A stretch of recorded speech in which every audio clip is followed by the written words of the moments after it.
할렐루야.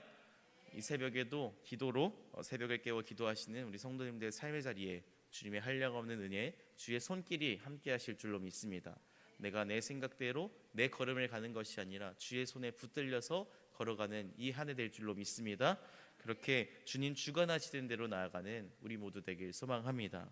우리 이 말씀 가지고 함께 말씀 나누겠습니다. 우리 지난주 금요일을 끝으로 42장간의 대장정인 욥기가 막을 내렸습니다. 그리고 오늘부터는 이제 시편의 말씀을 통해서 은혜를 나누게 됩니다. 특별히 시편 1편은 이 시편 150편을 여는 관문과도 같은 말씀이지요. 이 시편 전체의 문을 여는 말씀으로 우리가 함께 나누게 됩니다. 기도의 책이자 찬양의 책이고 노래의 책이자 하나님께 묵상하는 책인 이 시편을 열면서 시편의 저자가 가장 먼저 우리에게 알려주는 바는 어떠한 사람으로 살아갈 것인가의 내용을 말해주고 있습니다. 시편은 시를 모아놓은 것이죠. 그래서 각 시편마다 시인이 있겠고 그 시인이 하나님을 찬양하고 노래하며 우리에게 전달해주고자 하는 메시지가 있습니다. 오늘 이 시편 1편은 어떻게 기도할 것인가 라기보다는 어떠한 사람으로 우리가 살아가야 할 것인가 라는 말씀을 우리에게 전해주는 것입니다. 그래서 오늘 이 새벽에 시편 1편의 말씀을 통해서 하나님께서 우리에게 어떠한 삶을 허락하시는지, 그 삶 가운데 어떠한 복의 본질을 허락하시는지를 함께 나누기를 소망합니다. 말씀 가운데 두 부류의 인간상이 등장하고 있습니다. 바로 복 있는 사람, 의인, 그리고 죄인, 악인에 해당합니다. 중간지대를 제시하고 있지 않습니다. 처음부터 끝까지 의인과 악인을 구별하고 있지요. 처음부터 끝까지 분명하게 대비하고 있습니다. 가장 먼저 복 있는 사람은 어떤 사람들인지 우리 말씀 1절 2절의 말씀으로 함께 살펴보겠습니다. 1절과 2절 함께 읽겠습니다. 복 있는 사람은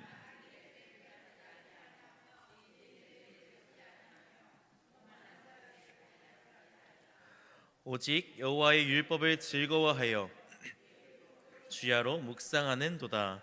아멘.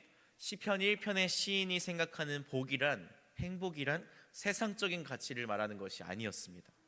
행복한 인생이란 악인들의 모의에 참여하는 것을 단호하게 거절하고 죄인들과 한 대열에 머무는 것을 거부하며 오만한 자들이 서기에 좋아하는 그 모이는 화려한 자리에 동석하기를 결단코 스스로 허락하지 않는 그런 인생을 말했습니다. 그렇게 우리의 세상적인 시선으로 봤을 때 아름다워 보이는, 화려해 보이는 그런 모든 시간을 배척하고 주의 말씀 가운데 붙들리는 삶을 행복한 삶이라 말하고 있는 것이죠. 그렇게 순결하게 주의 말씀 가운데 붙들려 있는 삶, 여호와의 율법을 즐거워하며 주야로 그의 말씀을 묵상하는 삶을 복 있는 사람의 삶이라 묘사하고 있습니다. 세상적인 부귀와 영화, 세상적인 즐거움, 명예, 위신 다 아니었습니다. 우리가 바라보아야 할 진정한 복은 말씀 가운데 붙들려 사는 것임을 믿으시기를 축원합니다. 세상은 계속해서 우리에게 말하죠. 악인들의 꾀가 결코 나쁜 것이 아니다. 가모니설로 우리를 설득합니다. 죄인의 길에 들어설 것을 권합니다. 오만한 자들의 자리에 앉아야 성공한다고 말하기도 합니다. 그렇게 오만하지 않거나 그렇게 세상적이지 않거나 꾀를 부리지 않으면 성공할 수 없다 말하기도 합니다. 그러나 시편은 분명히 말하고 있죠. 그 자리를 거절하는 것이 결코 우리에게 손해가 되는 것이 아니라 하나님 주시는 진정한 복, 영원한 복락의 길의 시작임을 믿으시기를 축복합니다. 그렇게 복 있는 사람은 하나님의 말씀에 자복하는 사람, 그 말씀에 붙들려 사는 사람, 내 의지 내 생각이 아니라 주의 말씀에 철저히 거하는 사람인 줄로 믿습니다. 복 있는 사람은 세상을 피하기만 하는 소극적인 사람이 아니라 세상 가운데 거하되 주의 말씀에 영원히 붙들려 사는 사람인 것이죠. 세상 가운데 시선을 돌리지 아니하고 나의 시선을 하나님께로 고정하고 나의 소망을 하나님께로 두고 나의 삶의 순간순간마다 하나님만을 인정하며 살아가는 사람인 것입니다. 그는 단 한 가지 말씀을 선택하는 사람이죠. 나의 모든 일상의 생활이 오직 하나님께 대한 경외와 존경, 그 말씀을 받잡는 순간순간이 되는 사람입니다.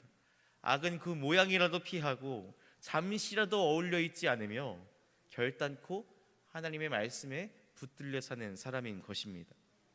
우리 2절의 말씀 다시 한번 보겠습니다. 2절의 말씀 함께 다시 보겠습니다. 오직 여호와의 율법을 즐거워하여 그의 율법을 주야로 묵상하는도다. 아멘. 여기서 가장 중요한 단어, 물론 말씀, 주야로 묵상 다 좋은 단어이지만 제가 이 시간 집중하고자 하는 바는 즐거워하여라는 단어를 좀 살펴보고자 합니다. 말씀을 억지로 붙들려 사는 사람이 아니라, 성경이 그렇게 가르치니까 어쩔 수 없이 이렇게 해야 산다고 말하니까 내 의지가 아니라 어쩔 수 없이 붙들려 사는 사람이 아니라 말씀을 기쁨으로 붙드는 사람이지요. 말씀은 그에게 의무가 아니라 생명이 되는 것입니다. 부담이 아니라 기쁨이 되는 것입니다. 규칙이 아니라 내 삶을 억제는 틀이 아니라 나의 삶의 기준이 되어버리는 것입니다. 또한 주야로 묵상한다는 말은 우리가 하루 종일 성경책만 붙들고 일상생활을 포기한단 말이 결코 아니지요. 주야로 묵상한다는 말은 나의 모든 순간, 모든 선택의 자리에서 말씀을 우선시한다는 것입니다. 말씀을 가장 먼저 떠올린다는 것입니다. 주님 우리에게 무엇이라 말씀하시는지, 무엇이라 말씀하셨는지, 이 말씀에 나의 삶의 선택의 기준을 준다는 것이죠. 무엇을 결정할 때, 무엇을 말할 때, 어디에 서야 할지 고민할 때 가장 먼저 하나님의 말씀에 의지하는 사람, 그 사람이 복 있는 사람인 줄로 믿습니다. 그렇게 말씀에 붙들려 사는 사람이 누리는 결실이 무엇인지 우리 3절로 함께 보겠습니다. 본문 3절 함께 읽겠습니다. 그는 시냇가에 심은 나무가 철을 따라 열매를 맺으며 그 잎사귀가 마르지 아니함 같으니 그가 하는 모든 일이 다 형통하리로다. 아멘.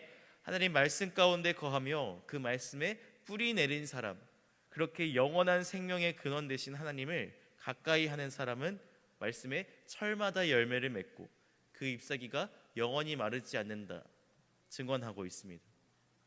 우리가 이 시냇가에 심기운 나무의 축복을 받기를 소망합니다. 시냇가에 심기운 나무는 결코 잎사귀가 마르지 아니함 같으니 철마다 열매를 맺는 줄로 믿습니다. 그 무한한 생명, 마르지 않는 샘물을 우리가 공급받을 줄로 믿습니다. 요한복음에 보면 말씀으로 오신 예수님께서 스스로를 생수라 표현하시죠. 그렇게 예수님을 받아들인 자들, 예수님께 생수를 받은 자들은 영원히 목마르지 아니하리라 약속하셨습니다. 그 말씀, 그 진리를 받아들인 자들은 시냇가에 심기운 나무처럼 물을 억지로 찾는 것이 아니라 계속해서 공급하여 주시는 은혜가 넘치는 줄로 믿습니다. 내가 노력해서가 아니라 주님 공급하여 주시는 대로 살아갈 수 있는 줄로 믿습니다. 그렇게 말씀에 뿌리 내리고 말씀 되시는, 진리 되시는, 영원한 생수 되시는 예수님을 가까이 한 이들은 결코 실패가 없습니다. 결단코 좌절이 없습니다. 잠시 흔들릴지라도 말씀에 깊이 뿌리 내린 자들은 결코 뿌리 뽑히지 않는 줄로, 결코 무너지지 않는 줄로 믿으시기를 축원합니다. 복 있는 사람의 삶은 이처럼 단순한 것이죠. 중간지대가 없습니다. 적당히 타협하고 여기 속했다 저리 속했다 이런 거 없습니다. 시편 1편은 단호하게 말하고 있습니다. 죄인들의 무리에 악인들의 꾀에 넘어가지 않는, 오만한 자들의 자리에 서지 않는, 그 모든 것을 일제히 배척하고 오직 말씀으로, 오직 주의 진리로 붙들려 사는 사람을 복 있다 말하는 것이죠. 다른 소리를 다 차단하고 주의 말씀만을 붙드는 것입니다. 말씀의 소리를 가장 크게 듣는 사람인 것이죠. 그래서 그는 그 말씀을 부담으로 대하는 것이 아니라, 자신의 삶을 옥죄는 틀로 생각하는 것이 아니라 즐거움으로 말씀 가운데 붙들려 있는 것입니다. 의인은 이처럼 시냇가에 심기운 나무와도 같습니다. 나무는 스스로 증명하는 것이 아니라 공급하여 주시는 대로 따라가는 것이죠. 말씀을 들은 사람은 때가 되면 열매로 나타나기 마련입니다. 열매로 그 나무를 알지니라고 말씀하셨죠. 우리의 열매 가운데 주의 말씀이 맺혀지기를 소망합니다. 어려움 속에서도 잎이 마르지 않는, 때가 되면 열매로 나타나는 주의 말씀의 사람 되기를 축복합니다. 반면 악인은 겨와 같습니다. 소리는 크고 요란하지만 결국 바람 앞에 그 어떤 것도 남지 않는 것이죠. 튕겨져 나갈 뿐입니다. 시편은 악인을 이렇게 말합니다. 겨와 같다라고 말하지요. 앞으로 보게 될 시편의 여러 장들 가운데 계속해서 악인에 대한 언급이 나옵니다. 악인의 결과는 패망일 뿐이요, 악인의 결과는 주의 심판만이 가득할 뿐이다라는 것을 우리가 계속해서 시편을 통해 보게 되겠지요. 그렇게 겨와 같은 인생은 많아 보일지 몰라도, 요란해 보일지 몰라도, 풍성해 보일지 몰라도 결국 바람이 불면 남지 않기 마련입니다.